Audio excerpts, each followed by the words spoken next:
இரணைமடு குளத்திலிருந்து யாழ்ப்பாணத்துக்கு நீர் விநியோகிப்பது தொடர்பிலான இறுதி முடிவை மிக விரைவில் எடுக்க உள்ளதாக வடமாகாண விவசாய அமைச்சர் பொன்னத்துரை ஐங்கரநேசன் தெரிவிக்கின்றார்.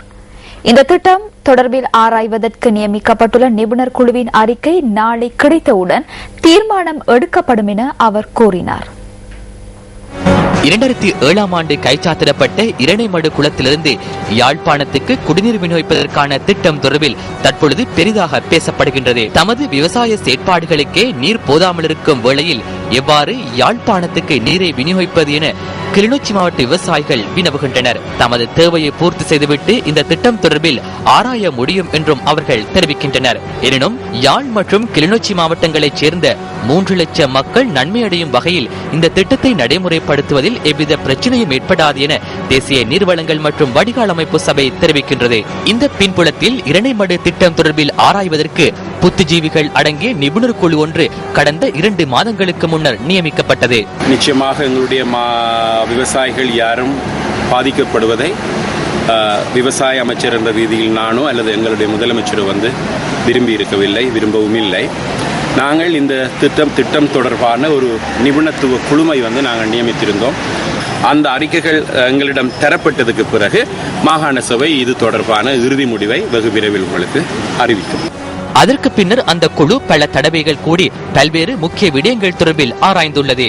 நேற்றிரவும் இவர்கள் மிக நீண்ட நேரம் பேச்சுவார்த்தை நடாத்தியுள்ளனர்.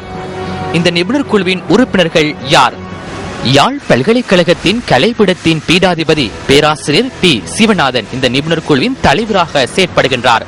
ஏனைய உறுப்பினர்கள் கலாநிதி எஸ் சிவகுமார், சிரேஷ்ட விரிவுரையாளர் பொறியியல் பீடம் யாழ் பல்கலைக்கழகம், பேராசிரியர் பி ராஜேஸ்வரன், விரிவுரையாளர் புவியியல் துறை யாழ் பல்கலைக்கழகம், ஏ.டி. கணேசலிங்கம், சிரேஷ்ட விரிவுரையாளர் அரசியல் விஞ்ஞானம் யாழ் பல்கலைக்கழகம், ஆர் ராஜேஷ் கண்ணா, சிரேஷ்ட விரிவுரையாளர் சமூகவியல் துறை யாழ் பல்கலைக்கழகம், வைத்திய கலாநிதி எஸ் குமரவேல், யாழ் போதனா வைத்தியசாலை, வைத்திய கலாநிதி எஸ் சிவராஜா, யாழ் பல்கலைக்கழக மருத்துவ பீடம், பி ராஜநாயகம், முன்னாள் அரசாங்க அதிபர் கிளிநொச்சி, கே கனக சபாபதி, நிர்பாசன திணைக்களத்தின் முன்னாள் பொறியியலாளர், எம் கணபதி பிள்ளை, முன்னாள் உப அதிபர் கொழும்பு ராயல் கல்லூரி, சட்டத்தரணி திருமதி வித்யாராணி சதீஷ்குமார், கலாநிதி திருமதி ஏ நந்தகுமார், சிரேஷ்ட விரிவுரையாளர் பிரயோக விஞ்ஞானம் வவுனியா வளாகம், எஸ் சுந்தரேஸ்வரன், வங்கியலாளர், திரு ஆறுமுகம், ஓய்வு பெற்ற விவசாய திணைக்கள உத்தியோகத்தர், கலாநிதி